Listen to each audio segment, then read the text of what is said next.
नमस्कार, स्वागत करती हूँ मैं आप सबका दुनिया टोन में। आज का न्यूज़ बुलेटिन स्टार्ट करने से पहले नज़र डालते हैं आज की सुर्खियों पर। ओंटारियो के वित्त मंत्री ने दिया इस्तीफा। कोरोना काल में लॉकडाउन के दौरान बाहर गए छुट्टियां मनाने। कनाडा में एक पुलिस अधिकारी की मौत के दोष में 2 युवाओं के खिलाफ फर्स्ट डिग्री वारंट जारी। आगे डिटेल में आपको बताएंगे पूरी घटना के बारे में। और कनाडा आने वाले सभी यात्रियों के लिए हुआ नए नियमों का ऐलान। अब शुरू करते हैं खबरें विस्तार में।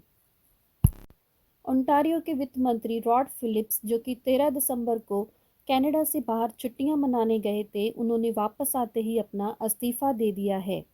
ओंटारियो के प्रीमियर डग फोर्ड ने उनका ये इस्तीफा मंजूर भी कर लिया है। कोविड-19 के इस समय में जब सरकार लोगों को गैर जरूरी यात्रा ना करने के लिए कह रही है, तो ऐसे समय में ओंटारियो के वित्त मंत्री कनाडा से बाहर छुट्टियां मनाने गए थे। उनके कनाडा वापस आते ही उन्होंने अपना इस्तीफा ओंटारियो के प्रीमियर डग फोर्ड को दे दिया, जिसको कि उन्होंने मंजूर भी कर लिया है।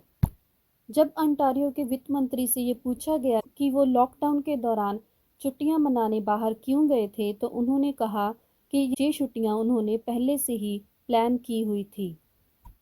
यहाँ पे आपको बता दें कि कनाडा के कुछ हिस्सों में कोरोना बहुत ही तेजी से फैल रहा है, जिनमें से ओंटारियो भी एक है। कैलगरी में एक पुलिस ऑफिसर की नए साल के मौके पर ट्रैफिक स्टॉप से भागने की कोशिश कर रहे ड्राइवर के वाहन से टकराने से मौत हो गई है। ये घटना गुरुवार रात 11 बजे के करीब नॉर्थ ईस्ट के फॉल्कनरिज बुलेवर्ड और फॉल्कनरिज ड्राइव पर घटी।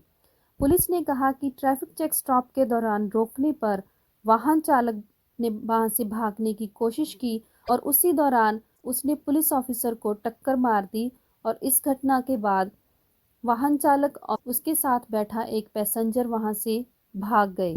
जख्मी हुए पुलिस ऑफिसर की रात 12 बजे के करीब हॉस्पिटल में मौत हो गई। एक पुलिस अधिकारी ने बताया कि मरने वाले पुलिस ऑफिसर को कार के साथ बुरी तरह घसीटा भी गया था, जिसकी वजह से उसको गंभीर चोटें भी लगी थी।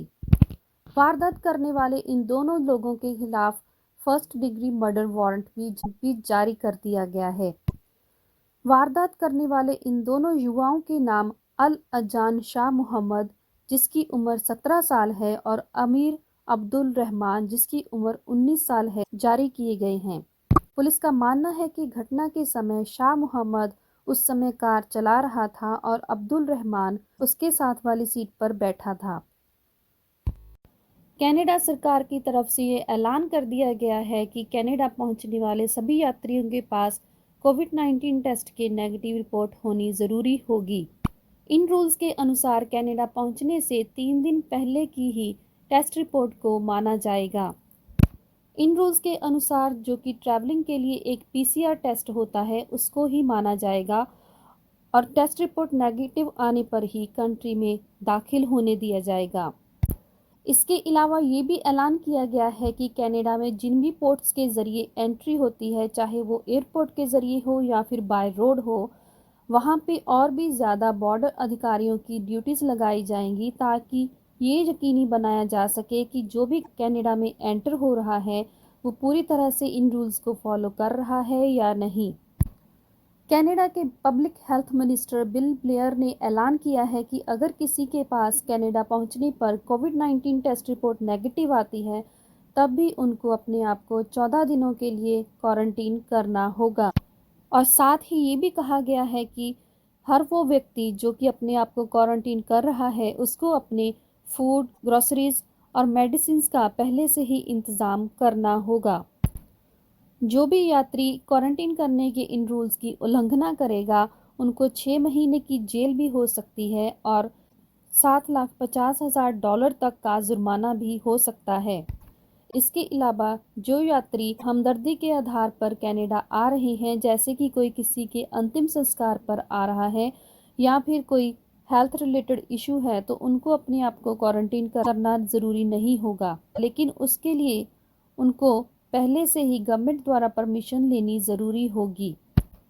अगर हम कनाडा में कोविड-19 के केसेस के बारे में बात करें, तो 29 दिसंबर तक कनाडा में कोविड-19 के 5.5 लाख तक मामले सामने आ चुकी हैं। ऐसी ही कुछ और खबरें जानने के लिए हमारे चैनल दुनिया टोन को लाइक और सब्सक्राइब करें और सबसे पहले नोटिफिकेशंस प्राप्त करने के लिए बेल आइकन को भी दबाएं। ये थी अब तक की खबरें। ऐसे ही कुछ और अंतर्राष्ट्रीय खबरें लेकर फिर से पेश होंगे। तब तक के लिए धन्यवाद।